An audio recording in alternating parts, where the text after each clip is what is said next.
Hello Internet, we are back on BattleSpot looking for another battle.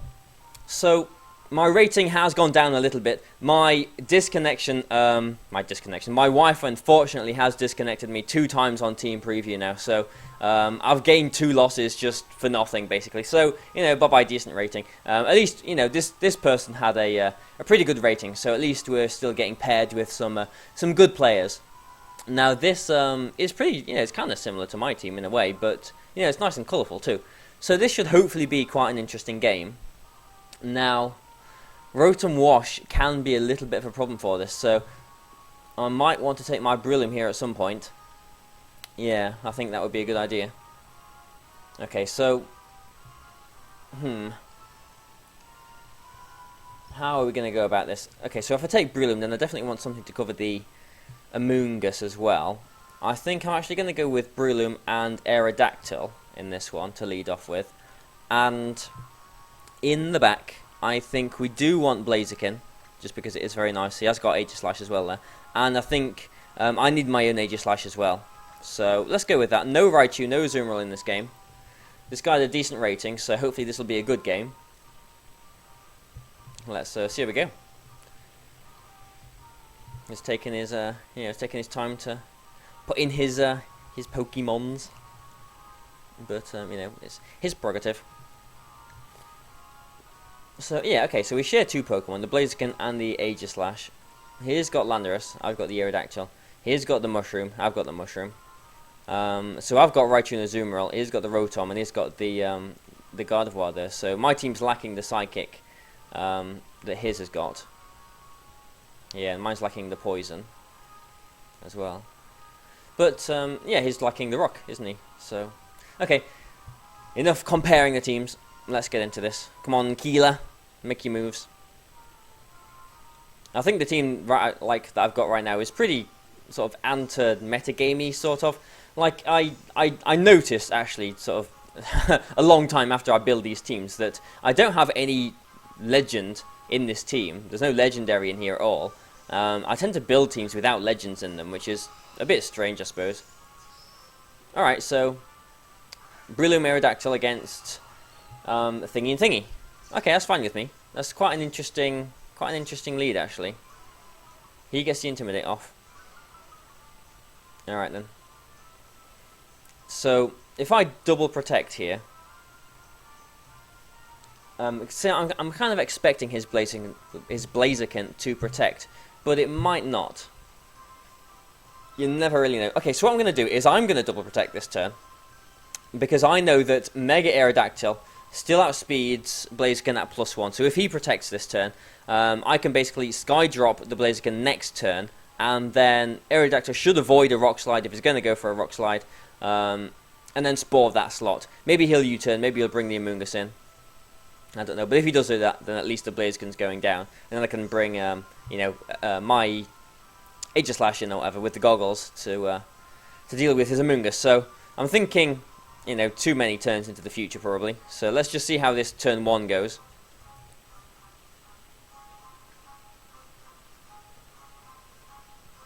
Okay, so here's Aerodactyl. Both of these are -1. I need to remember as well. I am pretty sure a -1 Sky Drop will knock a Blaziken out, though.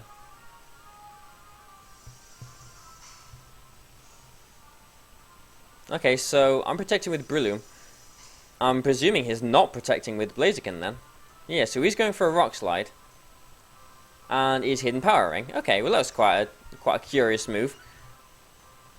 The Landorus did go before the Blaziken. Doesn't necessarily tell us it is Scarfed, but there's a decent chance of it. So, like I said before, actually, like I've just been going through, I'm just going to run through a Sky Drop and Spore that slot. The question is, does he know his Blaziken is still slower than my Aerodactyl? I'll be inclined to think that, you know, maybe he doesn't know that, because Blaziken at +1 is pretty fast, but Aerodactyl, Mega Aerodactyl, is very fast. So it'll be interesting to see how this plays out. Because unless this Landorus is Jolly and Scarfed, this Aerodactyl outspeeds that as well, and so should, you know, go before it and get the Sky Drop onto the Blaziken and miss the Rock Slide. But he's taking his time to make these moves, so he's obviously putting some kind of thought behind them. Maybe he's looking up what kind of speed Aerodactyl gets to. Alright, okay, so this is probably Amoonguss coming in. Oh no, it's Aegislash. Maybe Aegislash has got the goggles on it. Or maybe he's expecting like an Ice Fang or something. Okay, so he protects with Blaziken. That was quite clever actually. So now he definitely does outspeed me. But we'll see if there's any goggles on this Aegislash. No, no goggles. Okay. So Aegislash is asleep. His Blaziken is definitely faster than my Aerodactyl now though, but probably can't knock it out in one shot. So I don't know how keen he will be to leave his Blaziken in here. Maybe not too keen. Yeah, okay. He might even just go for a hidden power on Breloom as well. I'm going to bring my Blaziken in for Breloom and just go again for a Sky Drop onto the Blaziken. So he might swap his Blaziken out for Landorus here, which is exactly what he has done, yeah. So Aerodactyl is at -2 now, which makes it very weak, but I am bringing my my Fire type in, my Blaziken. Unfortunately no speed boost this turn, so I'll have to protect or whatever next turn. Yeah, Sky Drop is a little bit annoying when stuff like this happens, because obviously this Sky Drop's not going to do any damage to it. So again, I'm presuming that this Landorus is Adamant and Scarf, so I'll Sky Drop it down, and then it will probably go for a Rock Slide, I suppose. His Aegislash might switch out. Yeah, expecting an overheat. He might want to bring the Rotom in, maybe, presuming he's brought the Rotom. So I don't know if I want to make a bit of a prediction here and expect him not to go for an Earthquake, expecting me to protect and just go for the hidden power, or if I should protect and be safe. I'm actually going to make the play. I'm going to go for a hidden power onto this Landorus. Okay, so he's lifted his Aegislash in, so I'm not expecting an Earthquake here. Yeah, he goes for the Rock Slide, which I'm quite happy with, because Aerodactyl isn't really putting too much pressure on right now. I don't flinch, thank goodness. Get the hidden power off, and that does knock the Landorus out. Okay, so that's Landorus down, and I'm happy because my Blaziken is at +1 now. If he doesn't get knocked out here, that is. Oh, it woke up. It's getting knocked out here. Ouch. Okay, Blaziken is... Oh, it's not getting knocked out. Aerodactyl's getting knocked out. Wow, okay. So, Blaziken is, still quite happy, although, maybe it didn't really appreciate seeing the Aerodactyl going down next to it. But, yeah, I'm gonna bring my Breloom in here now, just because I know that this Aegislash doesn't have the goggles or anything like that. So it's Blaziken and Blaziken now.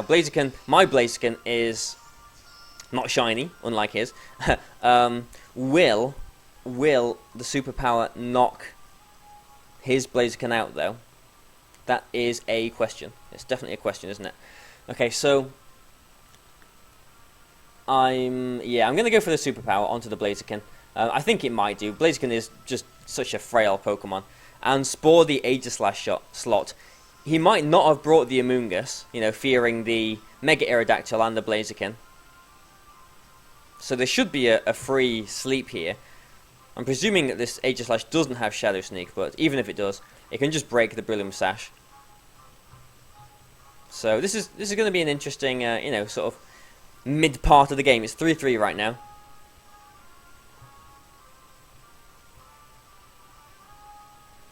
I've lost my Aerodactyl. He lost something else. The Landorus.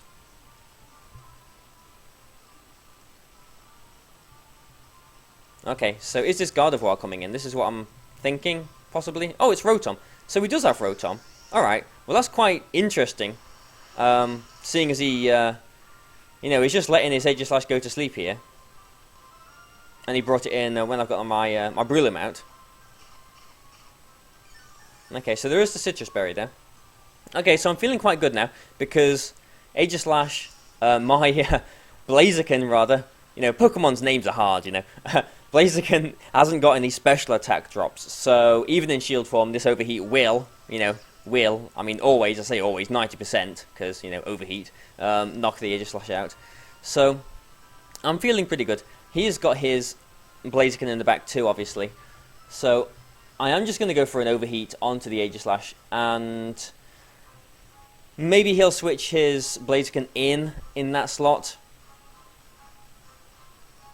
So I am tempted to kind of spore the Aegislash slot as well, because if he switches out, then I'm at least putting the Blaziken incoming to sleep. If I knock it out, then the spore will be redirected onto the Rotom. The only thing that could go wrong here is if the Aegislash wakes up. So there's a 1 in 3 chance of it waking up. I think I'm going to go for that play though. So he's trying to wake up here. He doesn't wake up. Excellent. Okay. If he did wake up there, then it would have just gone back to sleep. Oh no. Oh no, oh no, oh no. Oh no, oh no. Oh no. Okay. Well, that was unfortunate. That was very unfortunate. I think that has cost me the game now.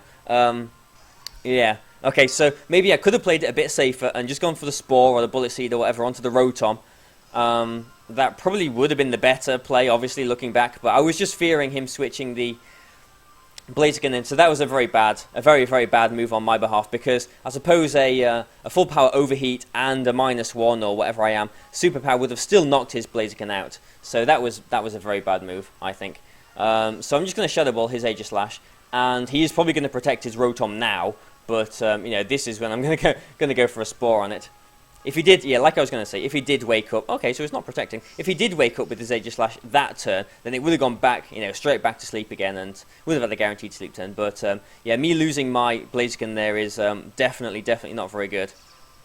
So it'd be typical if he wakes up now, which he probably will do. Yeah, here it is. Here's a Shadow Ball. So he'll be breaking my Brilliant Sash here. No, he won't. Okay. So he's you know, risking a potential weakness policy, I suppose. Okay, so again, a very curious play. He should have broken the Brilliant Sash there, because, you know, especially after... Yeah, there's no Focus Sash on the Aegislash. Especially after a Speed Boost, his Blaziken would have outsped my Brilliant and just knocked it out. You know, no need to worry about Sashes or anything like that. So again, you know, will 2 Mach Punches knock Blaziken out? This is another question. It's definitely another question. Oh, this is kind of tricky now. The Blaziken might even protect here, but I do need to get something off on this Blaziken this turn. So if I Bullet Seed the Rotom and Shadow Ball the Blaziken, he is either putting me down to my Sash or knocking the Aegislash out, and it'll be a 1-on-1. So I don't think there's too much that I can lose doing that. Let's just think through this properly.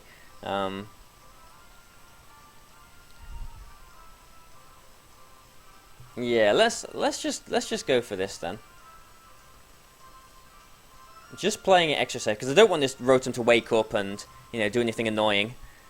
Okay, so Blaziken doesn't, you know, protect or anything like that. Breaks Brilliant Sash, which is what he should have done last turn. I do get the knockout here on the Rotom, and I get the nice Shadow Ball off onto the Blaziken. So after a really scary turn there, where I suppose you know, like I said, it was a really bad play. I overextended that prediction to a silly amount, really. I should have just played it safe. I thought he would have you know, switched the Blaziken in, but again, like I said, an overheat and a superpower would have knocked it out. I suppose if that did happen, his Aegislash would have been able to have survived an overheat, but I don't know. It's yeah, it was quite an interesting game, quite a nervy game. I thought I'd lost it after that turn, but you know, luckily we managed to you know, win through, I guess. So after, you know, a few poor you know, disconnections from my Wi-Fi, unfortunately, hopefully we're starting to climb up again now. So thanks for watching this, guys. I hope you've enjoyed it. Feel free again to, you know, like it and share it, and all of the nice YouTube business. But as I keep saying, so thanks again, guys, and goodbye for now.